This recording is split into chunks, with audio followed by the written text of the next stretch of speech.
That's cool. It's kind of cool to see these people kind of intertwine in business, But yeah, I mean, I'm like, man, that could turn them into a whole new set of people to find out about dudes. And like I said, man, they are self-made, blue-collar dudes, and just kind of a success story and underdogs, and you know how you and I are about underdog dogs. Oh, absolutely. Hell, there was a hell of an underdog moment that happened this past week. You put out your fifth vlog, and your cover photo for that vlog, that's right. You'd taken in front of a special house in Tulsa, and it was the house from the Outsiders, the house that the Curtis brothers lived in. Exactly. And who retweeted that? Yeah, I actually shot the thumbnail for the vlog, and then before I left, I shot a picture of. They actually renamed that intersection in that neighborhood. So I shot a picture of the new street sign that they put up there, and then I shot a picture of just the Outsiders house, and I tweeted that. And a few hours later, I pick up my phone, and S.E. Hinton, the author of the Outsiders, had did it, and it caught on fire. Yeah. It was by far the most successful tweet I've ever had, but it caught on fire. That was pretty dope, dude. Pretty dope. Yeah. And proud of you. I'm stupid proud of you. Sir. Thank you, sir. I know a couple of people that project is near and dear to them. Yeah. And we're kind of hoping to do some collaboration with them sometime soon.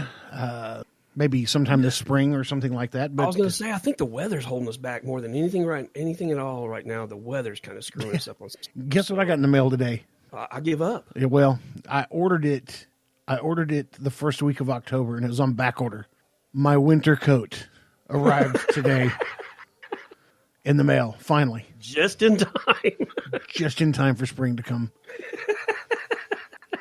It's a heavy-duty winter coat, too. Is it? Yeah, it's down. Dude, I bought that down jacket around Christmas time. That was the best purchase I've done in a minute, man. I mean, that thing's been warm as all get. I'm glad you got yours now. Well, and the funny part is it's got a liner in it as well, and it's lightweight, man. I thought this coat was going to be heavier than what it is, but it's like super lightweight. You should have got that Dixon coat that they have that has the fur around the hood and everything. Oh, I'd have been your name balling. Yeah. Yeah, I'd have been balling in that one. Hey, you know what it's time for? Oh, please tell me. Please tell me. I'm not going to give it away. Hang on.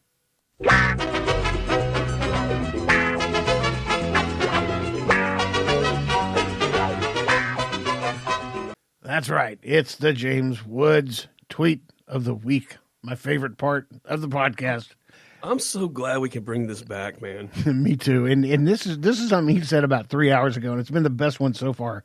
Which is saying a lot. Yeah. It says the only true winner of last night's Democratic debate was Hillary Clinton, who once again dodged a bullet by not hitching her wagon to Bloomberg's battered star.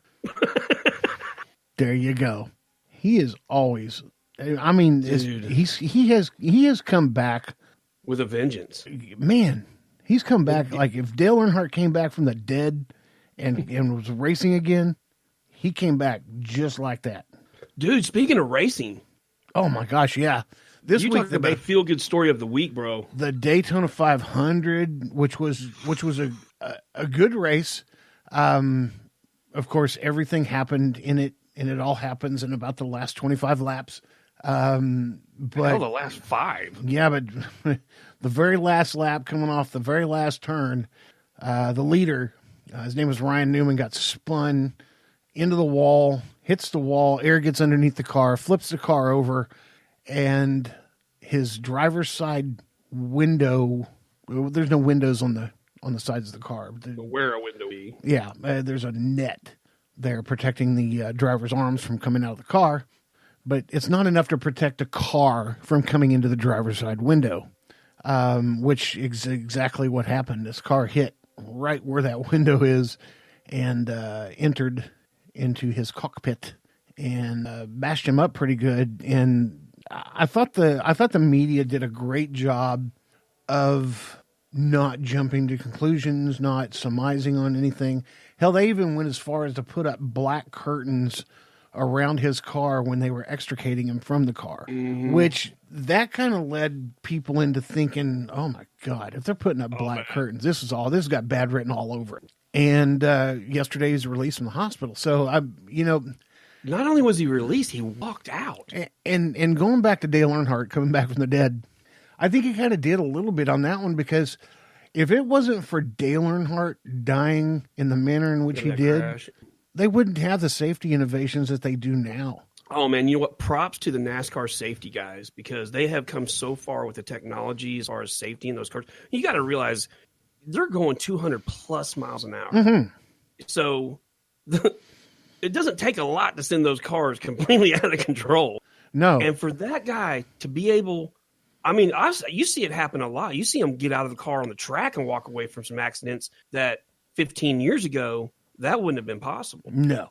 You know? No. And for that guy to go through that caliber of an accident Monday, and 3 days later walk out of the hospital with each of his little girls in his hand? Yeah. That's amazing, dude. That is amazing. If this same exact accident would have happened 20 years ago, he was a dead man. Yeah, that would have been a death. That would have been a death. He was a dead man. So props to NASCAR. And if you guys don't watch NASCAR, I get it. A lot of people don't want to watch the cars just turn left and turn left and turn left. Every once in a while, they have a race where they turn both ways. So, but we love it. Yeah. we do love us some NASCAR, and we each of us have our own people that we follow. Shiner and I are not. We're not in the same camp when it comes to drivers, and we don't have to be. And it's nice to be able to rub some noses in the dirt, if your driver wins. However, there's a lot of secondary drivers and tertiary drivers. When I say secondary and tertiary, I'm meaning not my favorite driver, but I really like what this kid's doing, and I hope he wins someday. And then the tertiary drivers, the long shot. Now he and I share a lot of those guys. We share a hatred for a certain driver too. Sure, but I mean, people like Kyle Larson. Oh yeah. You and I both root for him, even though he's not our favorite driver. Right. I'd love to see him do well. Guy, nobody runs Homestead better than Kyle Larson. Or I'll tell you, I'm always pulling every race that fires off. Who I'm always pulling for, whether I say it out loud or not. Chase Elliott. Sure. Yeah. Same here. Every time, man. I'm like, man, I'd love to see that kid win a big race. I would not be pissed at all if he won. Didn't he win the Chili Bowl this year? No, Kyle Larson did. Kyle Larson won the Chili Bowl this year. He did. And that takes me to the next driver, Christopher Bell. Oh yeah, for sure. He's in the 95 car. Mm-hmm. And because Toyota doesn't have a lot of cars out there on the track, this year Toyota is pouring themselves into that car. Mm-hmm. This could be a big thing for Christopher Bell, because if Toyota's pouring their support into that car, so much so, Christopher Bell can drive anything. If you put a steering wheel on a rock, he can drive it. Mm-hmm. He's a sprint car aficionado. He's from Norman, Oklahoma. Oh, that's right. Yeah, I forgot about that. Yeah, he runs sprint cars and is always the Chili Bowl, and he'll race roller skates if you give him to. Oh yeah, sailboats. It doesn't matter. He'll race it. Yeah. But anyways, I've kind of got a little gander for him to get out there and win, and I'd like to see him do it, because even though he's in the Joe Gibbs, what do you call it, development organization thing. I think if he does an amazing job this year, I don't think his contract is too terribly much longer. I think it's one more year after this one. So if he does really good this year, well, then he'll still be stuck with Joe Gibbs for next year, but that'll be his contract year. Mm-hmm. And so, man, if he wants to go to Hendrick, or if he wants to go to RCR or any of them, man, he can write himself a ticket. I was going to say, he have a little bargaining power then. And there's several drivers that the end of this year is their contract year, like Larson. Yeah, I knew Larson was up. Can you imagine what Larson could do if he got in some seriously good equipment? You know what? I think if Larson's up, I think Tony Stewart's probably going to give away his mother to sign Larson. Both of them are in this. Both of them are deeply rooted in the sprint car world. They're good friends. I was gonna see that'd be a good pairing, man. That'd be a That'd great really pairing. Yeah. Yeah.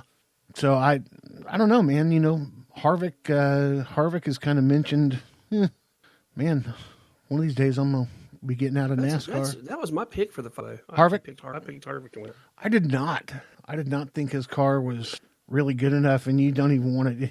Well, because I had $10 on the race, I had to pick who I thought was going to win the race, and he did not. I picked Keselowski. I thought Keselowski. Well, that's another good solid choice. I mean, yeah. So I lost that $10, but and I hated that I bet it against my driver, but I just didn't think, you know, his speeds were good, but they weren't great.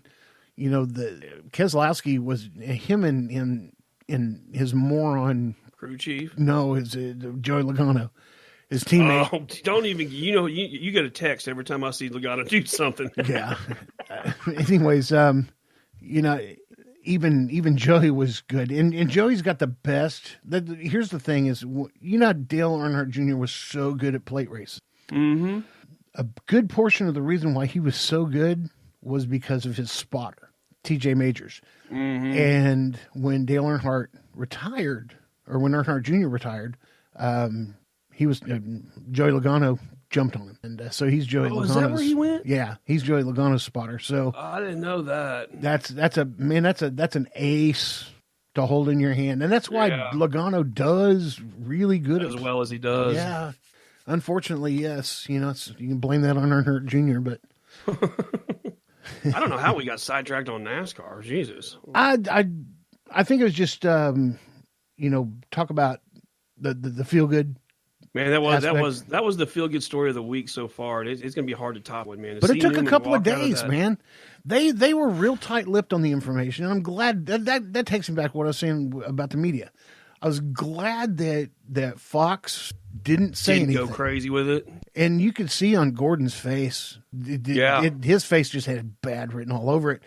But they didn't go back to the accident, and they didn't put cameras close to it. They had a drone out there where they could have hovered over that thing and watched, but they didn't. I told you. I told you when we talked on Tuesday. I said, man, I was really worried. I was up this morning, laptop, and he'd passed away. I was pleased as all get out that he hadn't. But man, to see him walk out holding those little girls' hands, I was like, it's gonna be hard to beat this fool. What do you think about that drone during the race?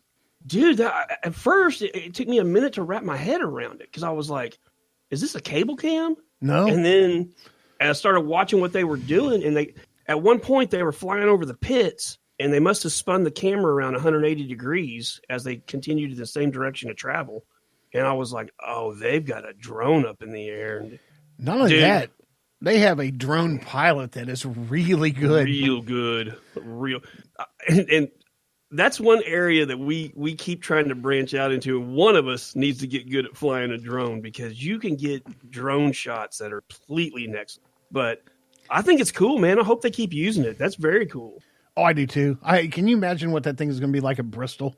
Oh man, because they were like right over the cars when they were on like pace laps, yellow flag. Mm-hmm.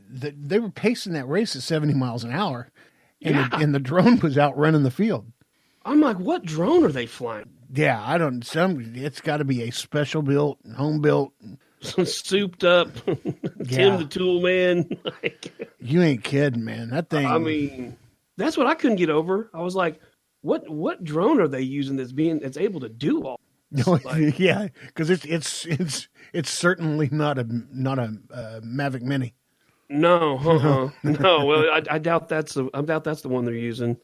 No, and you know, that is, I want one. The bigger drones. It's funny that we get on drones because I've noticed as watching as many videos I've watched with drones, you get the bigger drones, and you get them up around 200 feet, you can't hear them at all. At all.